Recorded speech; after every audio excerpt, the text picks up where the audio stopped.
এটা ঘন্টায় করে নিলাম 4।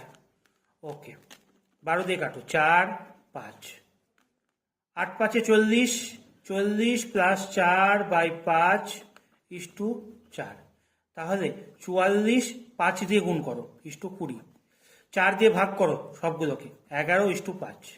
11:5 যদি তাদের 11:5 যদি তাদের সময়ের অনুপাত হয়, তাহলে নিশ্চয়ই এদের বেগের অনুপাত হবে 5:11। ওকে, তাহলে তাহলে কি সময় অনুপাত যা হয় বেগের অনুপাত ঠিক তার উল্টো হয়।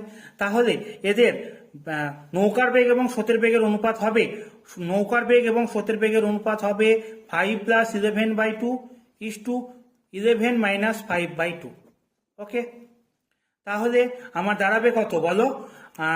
16/2 মানে 8, 11 - 5 মানে 6/2 মানে 3, 8:3 হচ্ছে আমার উত্তর।